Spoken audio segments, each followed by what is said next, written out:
biso mbote na kombo na Yesu Kristo. Ngai mama évangéliste Grâce Jaël. Nazo ko invité bino na biso shalom shalom shalom. Toza awa na 2023. On nzamba sali grâce à salinga grâce. Pote to yia ko sala susu milulu o eza convention pour la gloire de Dieu. Ezali 3 jours o ezali ya gloire de Dieu. Ona tina ya milulu na biso ya nzambe na biso o yazali nzambe ya solo Jésus Christ. Alors Jésus Christ a ko invité au bien-aimé dans le Seigneur. Dans un hôtel on a des hôtels, hôtel aussi sur Yango, toujours qui est là Leonardo, mais nous avons un art de bander la tête, Mariotte, et pas une ligne sur le dégât, mais tête au besoin de la donc nous avons la salle dans le boulot, nous avons à part que la biseau, toujours pour inviter un déco, aux gens à terme colonna, pour Nzambe, à la posana yo. Yom to yam colonna, ils ont un potard de la fille na yo. Yaka Nzamba zobenga yo, yaka pote colonna za la journée na yo, na kombo na Yesu Kristo. Nzamba batela misiko na zokota na kati ya hotel bomona hotel na kati ndenge ezali po ezali pambo lipo na yo eza pe pona ngai na kombo na Yesu Kristo kozanga te bande kwa France bande kwa Allemagne bino mozana kata siège bande kwa Hollande bande kwa Angleterre bakozanga te bazali awa batai ba mama Italie ba mama ya Finlande tozo ko inviter bino nyonso ba mama ya Belgique ya Luxembourg partout dans le monde, dans la Suisse, parce que les oratrices, bazali Mama Jilifanga, passer Jilifanga dans la Suisse, passer Anton dans la Allemagne, puis passer l'Inde dans la France. Ngai moko hôtesse Nazali, prédicatrice aussi, ngai naza na kati Allemagne, maman passer Grâce Jaël. Nzamba pambola bino nyonso, tozo ko inviter bino okozonga ndenge ko yela te. Nzamba ko visiter yo. Poza mwana na ye na kombo na Yesu. Na koti siko na kati.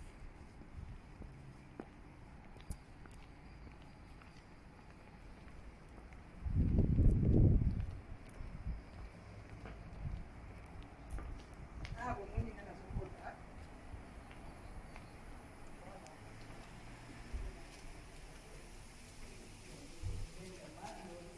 Et pas de la conférence pendant 3 jours du 26 au 28 mai 2023.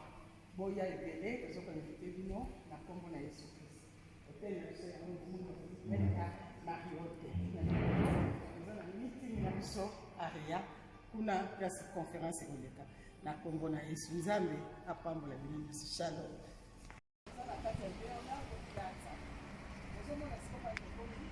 Leonardo Gaza. Donc Delta Mariotte yangoyo Leonardo yango ba na Nzambe.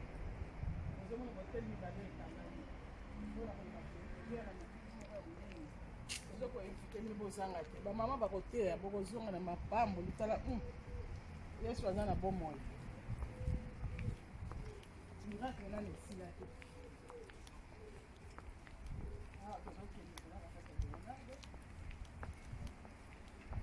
Leonardo Plaza Hotel Delta yango yo Leonardo yango Nzamba pambola biso na koti na kati ya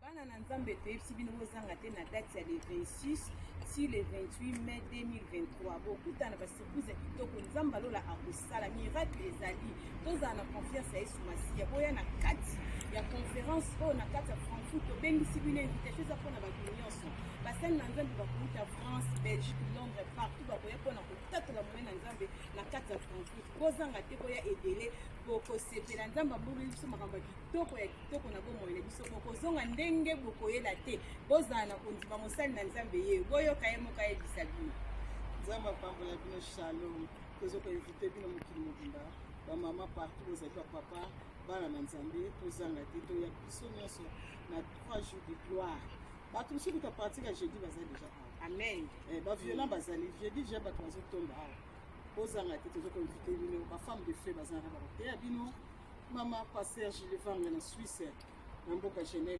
Nzamba pambola biso nyonso wana tozoko invite bino pasteur Jilivanga na mboka Genève ya Lausanne aza na biso elongo awa ozanga te biso tozala elongo pasteur Anto na mboka Allemagne akozala na bino elongo pasteur Lande na mboka France na Paris akozala na bino elongo. Donc toza na bapaster na ngai moko paster Krashael. Donc bafemme de feu baza wana bakoteya bino okozonga ndenge okoyela te mapamboli eza nanu trop tard te mpo na yo. Yaka la convention kozwa lipamboli na kombo na Yesu Kristo. Shalom. Shalom, libota na nkolo, shalom, peuple de Dieu. Ngai mama Sidonie Lubeme, la tsunamite na mboka Suisse, nazali kobengisa ba mama nyonso na mboka Frankfurt en Allemagne. Tozali na convention na biso 12e big mega convention.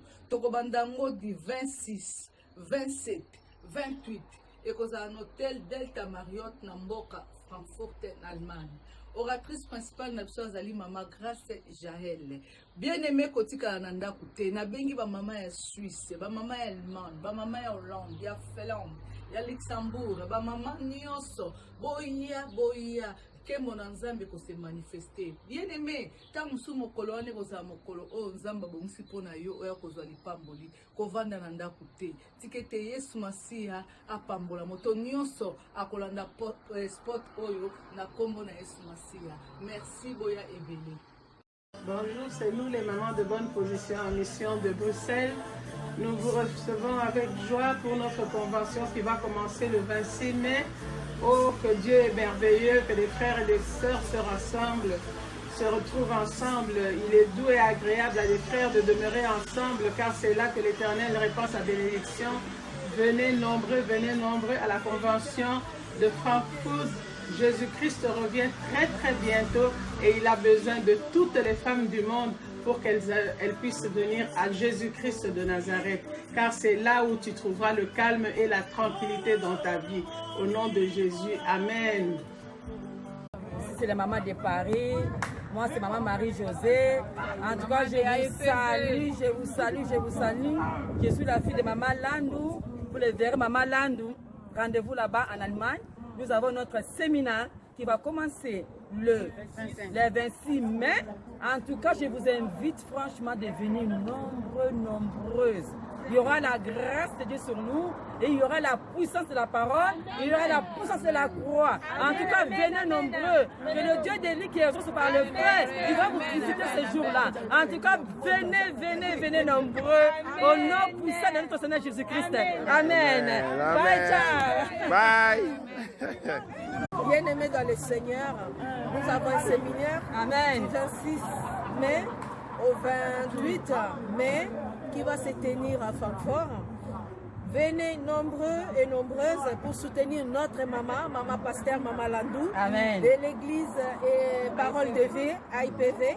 Donc, nous vous invitons à suivre, même si vous ne vous déplacez pas, mais connectez-vous massivement pour nous suivre et nous soutenir dans la prière. Vos prières nous feront vraiment un grand bien. Nous avons vraiment besoin de vos prières. Soutenez notre maman pasteur Landou, maman Grace, on vous salue. Maman Julie Vanga. Soutenez-nous. Maman To. On est ensemble, Il y a maman bien qui vient d'arriver là. Voilà maman Béa. Nous croyons à la parole de Dieu et nous croyons à la miracle. Dieu va faire de grandes choses ce jour-là. Donc venez soutenir notre maman au nom puissant de Jésus. Amen. Bonjour les mamans, nous sommes les mamans de Paris. Et les mamans de Paris, il faut venir beaucoup au séminaire qui va se passer au Francfort. Il y aura beaucoup de monde. Que les mamans de Paris soient là et pour la gloire de Dieu. Il faut pour bénir les mamans qui seront là pour prêcher la parole de Dieu. Amen. Pour les mamans, bonjour Paris, nous vous invitons à une méga conférence qui s'organise en Allemagne à Francfort du 26 au 28. Vous êtes vraiment invités, donc Dieu va se manifester. Il y aura la puissance du Saint-Esprit. Seigneur, vous allez vivre la grandeur de Dieu. Jésus-Christ n'est plus dans les tombeaux, il est ressuscité. Les femmes sont là, nous sommes debout pour témoigner la grandeur de Dieu. Nous vous invitons vraiment de participer massivement. Amen.